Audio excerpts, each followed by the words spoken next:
अमन प्रकाश है, दिल्ली से 28 वर्षीय। कह रहे हैं कि आप की वार्ता में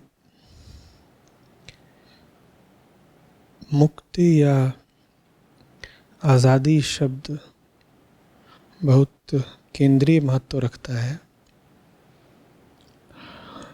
आप बार बार अपने श्रोताओं को आज़ादी की ओर प्रेरित करते हैं। साथ ही साथ यही शब्द आज़ादी राजनीतिक आंदोलनकारी और सक्रियतावादी एक्टिविस्ट लोग भी खूब इस्तेमाल करते हैं।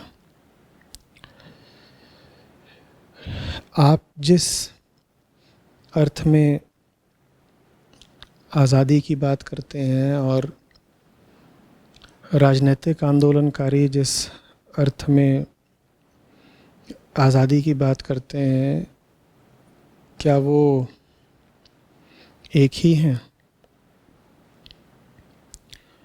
मैं इसलिए पूछ रहा हूँ क्योंकि यह शब्द आज़ादी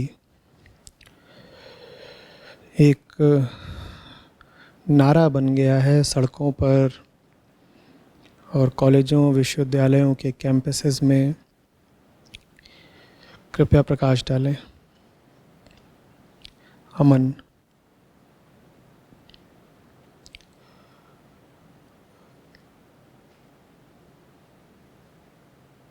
अमन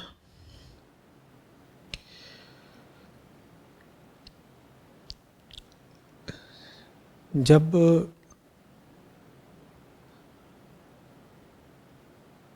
अध्यात्म में बात होती है आज़ादी की, तो उसका अर्थ होता है उससे मुक्ति पाना जो तुम्हारे भीतर बैठा है और तुम्हारे भीतर बैठकर तुम्हें भीतर बाहर हर तरफ से गुलाम बनाता है। जबकि जब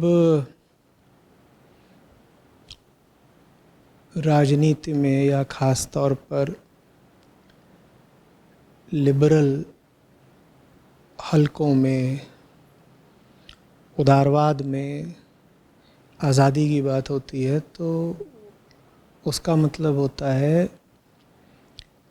अपनी मर्ज़ी, अपनी स्वेच्छा करने की छूट। और ये दो बातें बहुत अलग हैं, सुनने में ही तुमको अलग लग गई होंगी, पर जितना तुम इनकी तुलना करोगे और जितना उस तुलना में गहराई से जाओगे, उतना पता चलेगा कि ये बातें अलग ही नहीं हैं, बल्कि विपरीत हैं। विपरीत ही नहीं हैं, बल्कि दो अलग अलग तलों की हैं। जब अध्यात्म कहता है कि मुक्ति होनी चाहिए, तो वो वास्तव में अहंकार से मुक्ति की बात कर रहा है। और जब राजनैतिक कार्यकर्ता कहते हैं कि उन्हें आज़ादी चाहिए, तो वो वास्तव में अहंकार की आज़ादी की बात कर रहे हैं। दोनों का अंतर बहुत साफ रखो, क्योंकि ये जो अंतर है, यही दुनिया का शायद अकेला अंतर है। यही अंतर दुनिया के बाकी सारे भेद स्थापित कर देता है। तुम यहाँ तक कह सकते हो कि दुनिया में दो ही तरह के लोग होते हैं, एक जो मांगते हैं फ्रीडम ऑफ द ईगो और एक जो मांगते हैं फ्रीडम फ्रॉम द ईगो। बहुत अंतर है। फ्रीडम ऑफ द ईगो का मतलब होता है मुझे मेरी मनमानी करने की छूट दो, मैं जो चाहूँगा मैं करूँगा, मैं ही अथॉरिटी हूँ, मैं ही सर्वज्ञ हूँ, मैं अपना भला बुरा भी जानता हूँ, मैं दुनिया को भी जानता हूँ, मुझे किसी प्रकार का कोई ज्ञान चाहिए नहीं, और अगर मुझे ज्ञान चाहिए भी तो वो जो मैं निर्धारित करूं। और मुझे अपने बारे में तो विशेषकर कोई ज्ञान नहीं चाहिए, कोई होना नहीं चाहिए जो मुझे कहे कि तुम भीतर की ओर मुड़ो, अपने आप को पहचानो, अपने आप को देखो।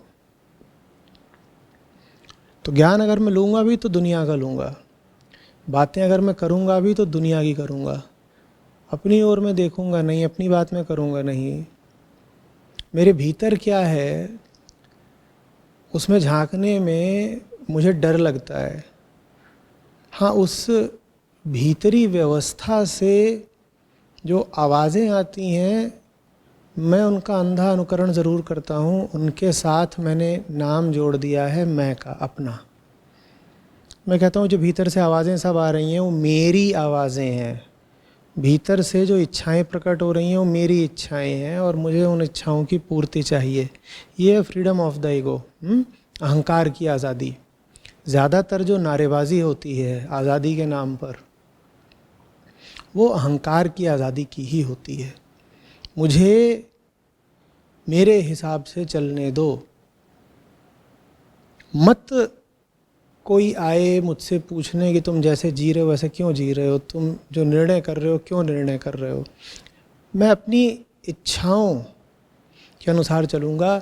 कोई ना आए मुझसे पूछने कि तुम जो इच्छाएं रख रहे हो वो आई कहाँ से। अब ये बड़ी मज़ेदार बात है,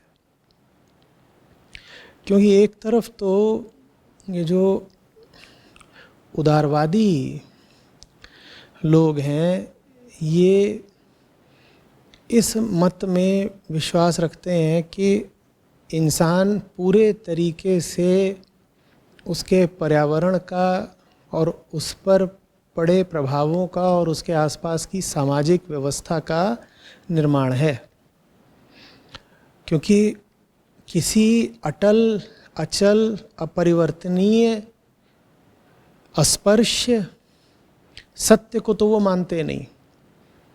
वो किसी ऐसे सत्य को तो मानते नहीं जिसको कोई प्रभावित ना कर सके, जिसे कोई छू ना सके, जिसे कोई बदल ना सके।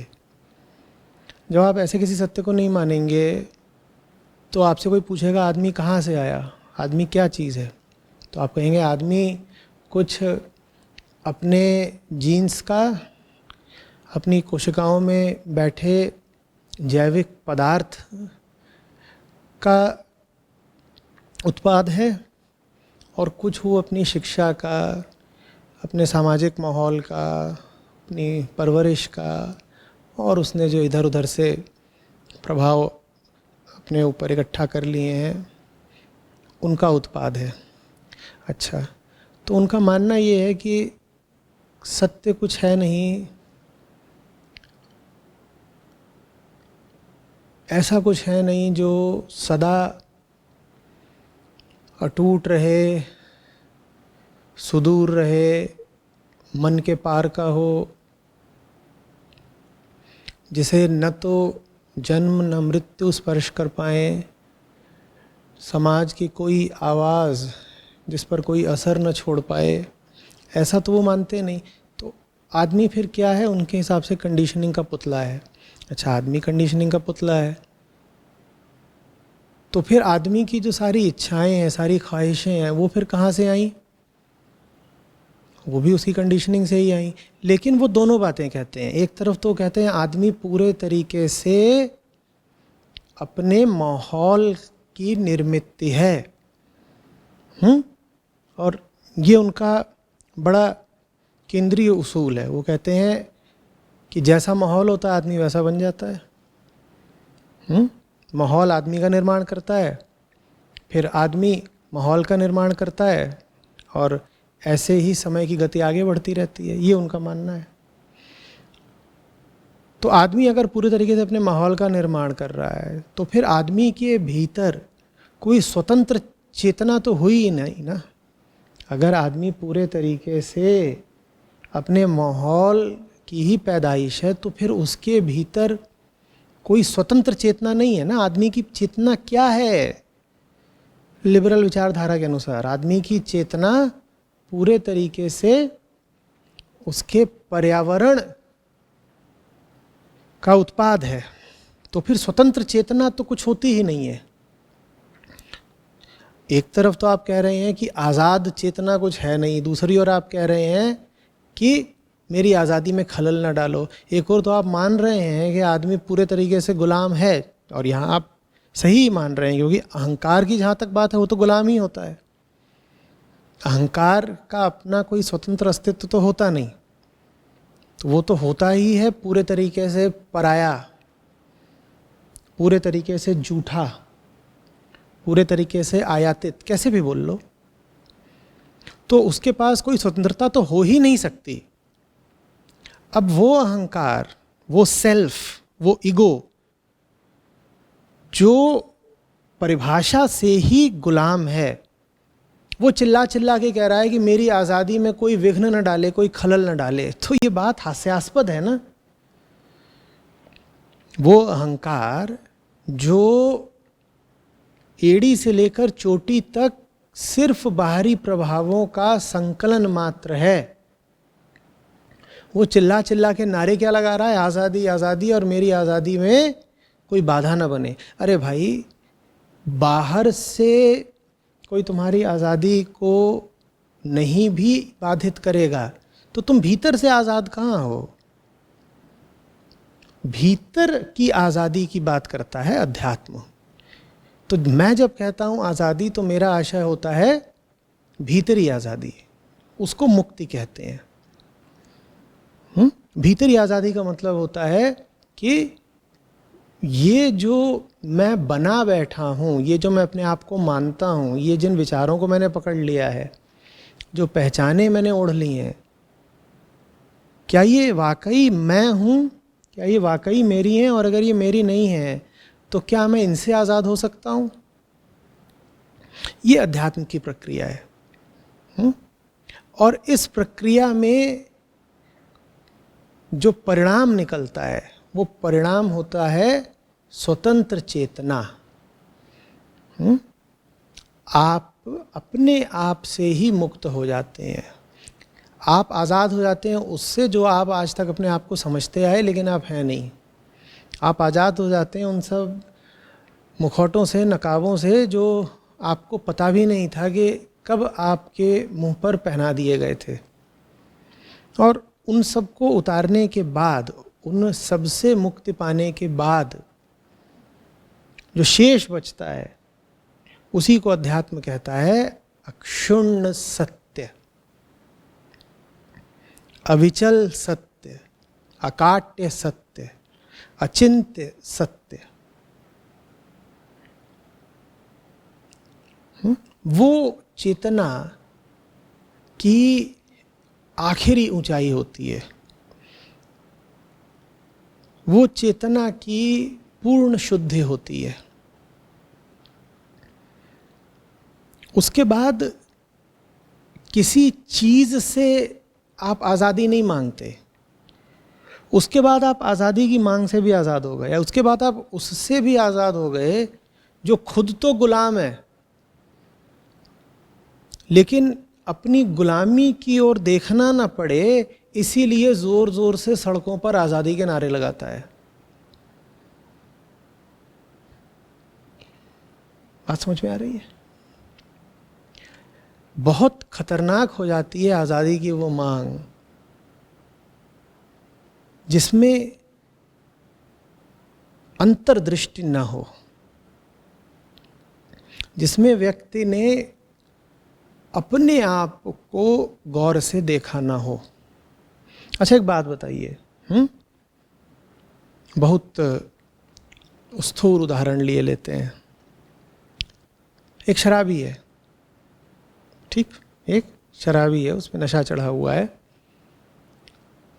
और वो ज़ोर ज़ोर से चिल्ला रहा है, दरवाज़ा खोलो, दरवाज़ा खोलो, मुझे आज़ादी होनी चाहिए, सड़क पे निकल करके पीने की, और पी करके मैं जैसी सड़क पर हरकत करना चाहूँ वो करने की। आप उसे आज़ादी देते हो क्या?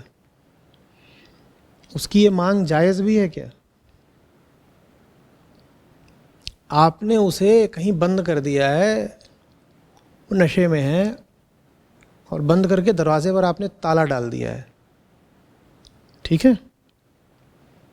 और वो कह रहा है मुझे ताले से आज़ादी चाहिए, मुझे दरवाजे से आज़ादी चाहिए। वो कह रहा है ये सब ताले और दरवाजे परंपरा के हैं, ये सब ताले और दरवाजे धर्म के हैं, इनको तोड़ो, इनको हटाओ।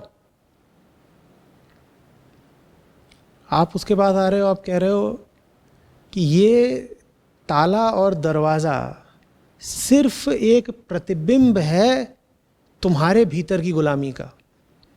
तुम सोच रहे हो कि तुम बाहर से गुलाम हो, तुम पर दरवाज़ा बंद कर दिया गया है, तुम पर ताला लगा दिया गया है, लेकिन जो तुमको बाहरी गुलामी दिख रही है वास्तव में तुम्हारे भीतर की गुलामी को ही परिलक्षित कर रही है। तुम्हारे भीतर कुछ ऐसा है जिसके कारण तुम बाहर से गुलाम हो। वो कह रहा है मुझे ताले से गुलामी चाहिए, ताले से आज़ादी चाहिए। आप उसको समझा रहे हो नहीं तुझे नशे से आज़ादी चाहिए। वो कह रहा है नहीं, नशे से आज़ादी मुझे नहीं चाहिए क्योंकि मैं हूँ नशेड़ी, नाम मेरा नशेड़ी। अगर मुझे नशे से आज़ादी मिल गई तो मेरा तो नाम ही मिट जाएगा, मैं बचूंगा कहाँ? मेरा क्या नाम है? नशेड़ी। अब नशेड़ी को अगर नशे से आज़ादी दिला दी तो उसकी तो पहचान ही खत्म हो गई ना।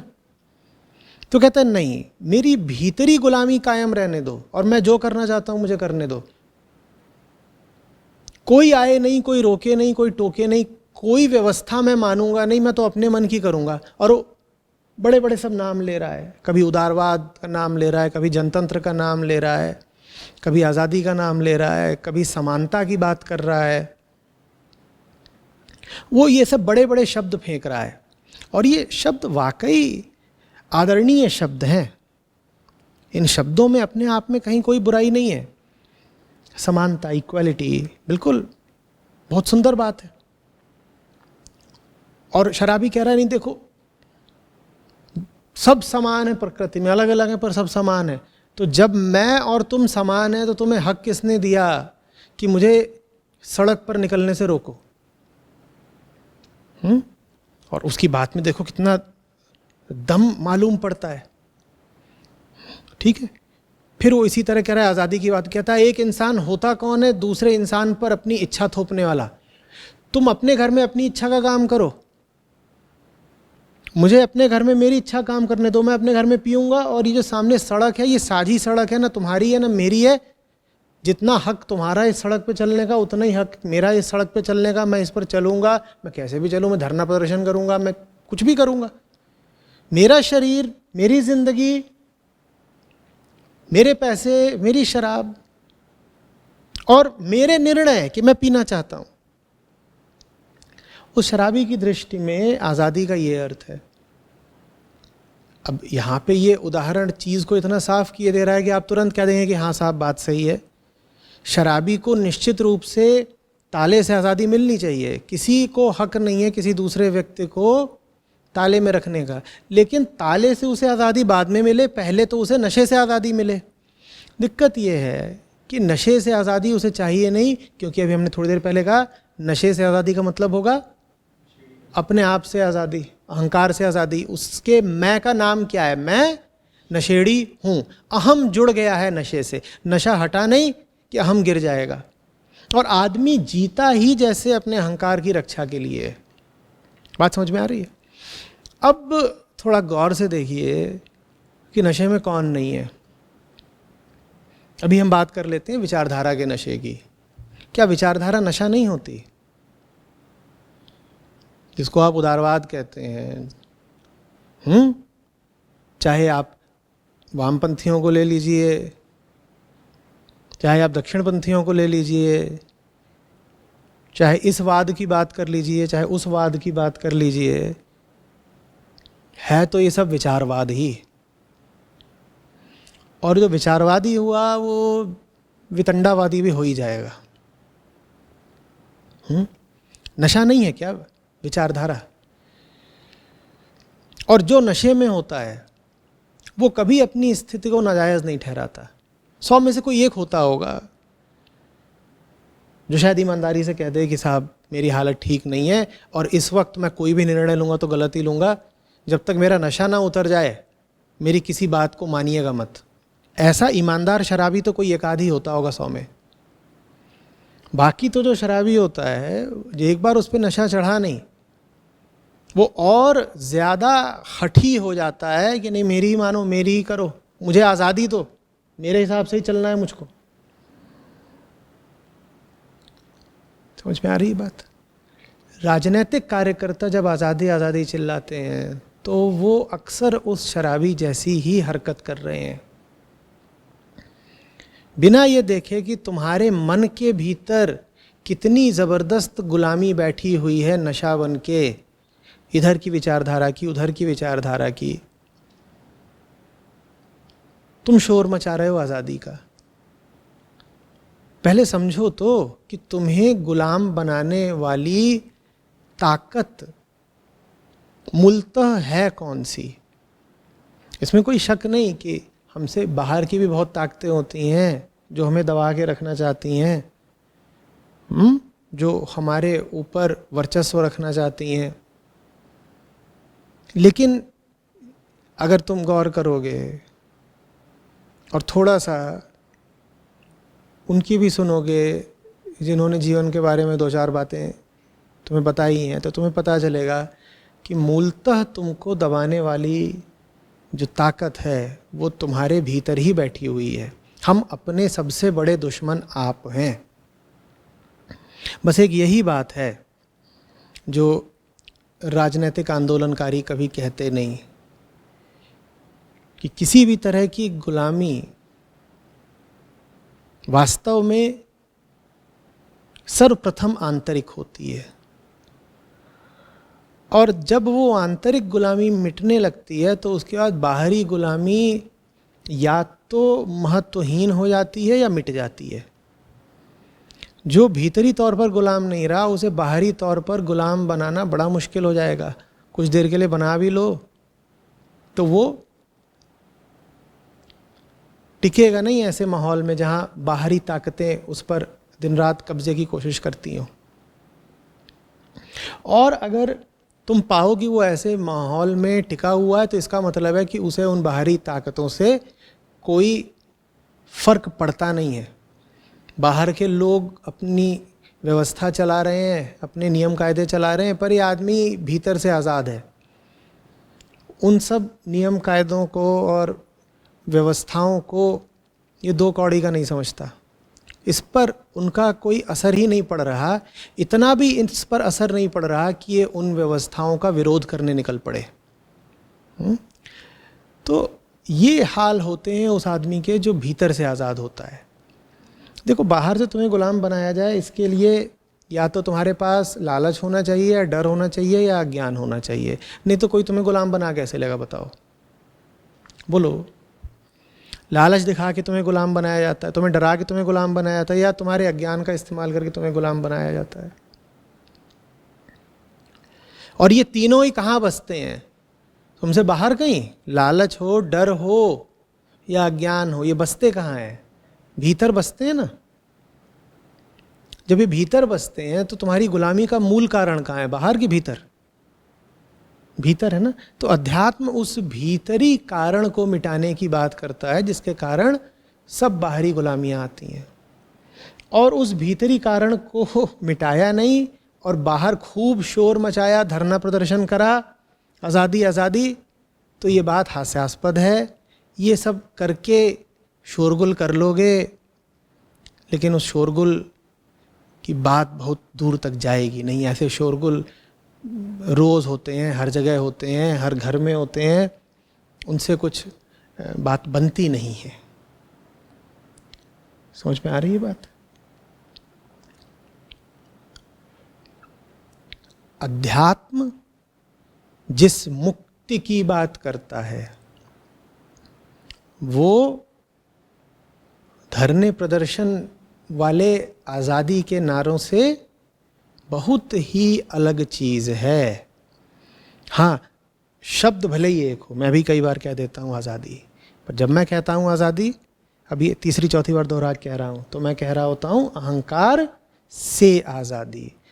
और जब आमतौर पर विचारधारा वाले लोग कहते हैं आज़ादी, तो उनका अर्थ होता है अहंकार को मन मर्जी करने की आज़ादी। शराबी को शराब पीने की और अपने मन चाहे कर्म करने की, मनचाहा व्यवहार करने की, मनचाहा जीवन बिताने की, मनचाही बोतल चुनने की आज़ादी। इसीलिए तुम पाओगे कि जो लोग आज़ादीवादी होते हैं वो लोग अध्यात्म के बड़े खिलाफ होते हैं। और ये संयोग की बात नहीं है, उन्हें अध्यात्म के खिलाफ होना ही पड़ेगा, क्योंकि अध्यात्म उनके आज़ादी के नारों को बिल्कुल खोखला साबित कर देता है। तो वो अध्यात्म से बिल्कुल कन्नी काटते हैं, वो अध्यात्म की खिल्ली भी उड़ाते हैं। और ये भी बड़ी मज़ेदार बात है कि अध्यात्म की खिल्ली उड़ा कैसे लेते हैं, जब उन्होंने कोई आध्यात्मिक ग्रंथ पढ़ा ही नहीं।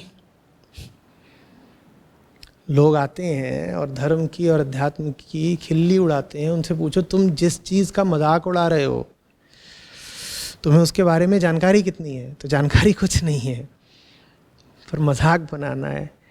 ये अद्भुत कारनामा साहब आपने कर कैसे लिया कि जिस किताब को आपने पढ़ा नहीं उसको आप जुलूस निकाल करके गाली देने लग गए। ये आपने कैसे कर लिया? आज़ादीवादियों का अक्सर एक पसंदीदा निशाना होता है सनातन धर्म।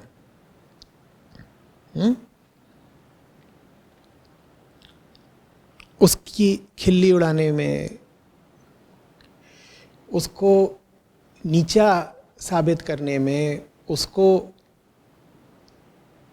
शोषणकारी, दमनकारी, अवैज्ञानिक, विचारहीन और पिछड़ा हुआ साबित करने में उदारवादियों को, आज़ादीवादियों को बड़ा मज़ा आता है। ठीक है साहब, आपको बिल्कुल छूट है, आप किसी भी चीज़ के बारे में बोल कुछ भी सकते हैं, लेकिन जिस चीज़ के बारे में आप बोल रहे हैं थोड़ा उसके बारे में अध्ययन कर लेते, जानकारी कर लेते। जिस धर्म को आप इतनी गालियाँ देते हैं, उस धर्म का जो केंद्रीय स्तंभ है उसके थोड़े करीब आ जाते, उसको जान लेते, कुछ उसका परीक्षण कर लेते। हिंदू धर्म वैदिक धर्म है। बहुत बार मैं कह चुका हूँ कि वेदों की आत्मा है वेदांत। ये सब लोग जो कहते हैं कि हमें धर्म से ही आज़ादी चाहिए, इन्होंने वेदांत पढ़ा है क्या? कौन से उपनिषद पढ़े हैं? कौन से ऋषियों का दर्शन पढ़ा है? अक्सर ये लोग विश्वविद्यालयों से निकले हुए लोग होते हैं। तो भाई किताब पढ़ने लिखने की तो तुमको शिक्षा मिली है ना। तुम्हारी जो पूरी व्यवस्था रही है अभी तक शिक्षकीय है, जो तुम्हारी पूरी एकेडमिक ट्रेनिंग रही है, वो पढ़ने लिखने की रही है ना, किताबों का ही तुम्हारा माहौल रहा है। तो भारतीय दर्शन शास्त्र भी पढ़ लेते। दर्शन की इतनी शाखाएं हैं, उनकी कुछ जानकारी हासिल कर लेते।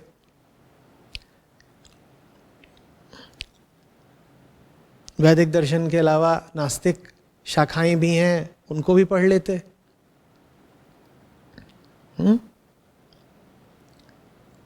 और फिर वेदांत है, वेदांत को थोड़ा सा जान लेते। और जब तुम दर्शन में जाओगे तो वेदांत में तो चले ही गए तुम।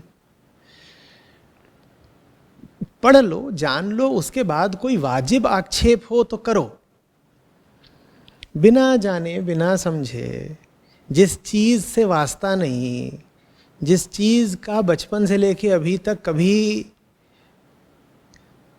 ज्ञान पाया नहीं, उसके बारे में मुंह चलाना अक्लमंदी तो नहीं है ना। थोड़ा पढ़े लिखों जैसी बात करो। अगर विश्वविद्यालय के छात्र हो तो क्या नारेबाजी, समझ में आ रही बात? और ये सब कुछ सिर्फ इसलिए, ऐसा नहीं कि पढ़े नहीं जा सकते। उपनिषद तो अति संक्षिप्त हैं, किसी का अगर इरादा ही है उन्हें पढ़ने का तो अभी पढ़ सकता है। वेदांत के ग्रंथ ही अधिकतर संक्षिप्त ही हैं, पर नियत ही नहीं है पढ़ने की।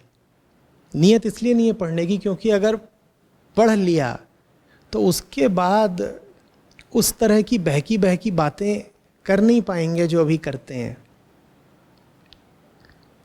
तो इसीलिए एकदम पढ़ते नहीं, हाँ बात उन्हीं की करते हैं। कैसे बात उन्हीं की करते हैं? अपमान करके, गाली दे करके बात उन्हीं की करेंगे। समझ में आ रही है बात? आज़ादी बड़ी प्यारी चीज़ है, बहुत आदरणीय चीज़ है। पूरा जीवन ही आज़ादी को समर्पित हो जाए तो जीवन सार्थक हो गया। लेकिन असली आज़ादी, ये सब आज़ादी की, मुझे शराब पीनी है, मुझे शराब पीने का हक होना चाहिए, मुझे अज्ञान में रहना है, मुझे अज्ञान में रहने का हक होना चाहिए, मुझे जानवर मारने, मुझे जानवर मारने का हक होना चाहिए। कोई मुझसे पूछेगा नहीं कि तुम्हारी प्लेट पर जानवरों का कत्ल करके मांस क्यों रखा हुआ है। इस बात को कोई ना पूछे, मेरा व्यक्तिगत मामला है। मुझे आज़ादी होनी चाहिए किसी भी जीव की हत्या करने की, खून बहाने की, उसके मांस में अपने दांत गड़ाने की। ये आज़ादी, ये तुम्हारी परिभाषा है आज़ादी की?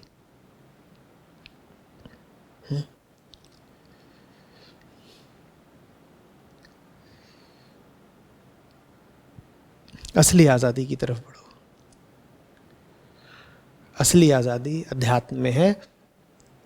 और मैं फिर कह रहा हूँ, जो आदमी आध्यात्मिक हो गया वो बाहरी गुलामी कभी स्वीकार नहीं करेगा। बाहर से उसे गुलाम बनाने वाली ताकतें या तो स्वयं पीछे हट जाएंगी, या हार जाएंगी, या अप्रासंगिक हो जाएंगी। क्योंकि जो खुद से आज़ाद हो गया ना, अब उसके ऊपर कोई लालच डर काम करता नहीं। वो अब ज़बरदस्त सूरमा हो जाता है, उसे दबाया जा ही नहीं सकता। वो जीवन में जिस भी तरह का संघर्ष करेगा उसमें वो मर तो सकता है पर दब नहीं सकता। तुम उसका शरीर तो मार सकते हो पर उसे हार मानने पर विवश नहीं कर सकते।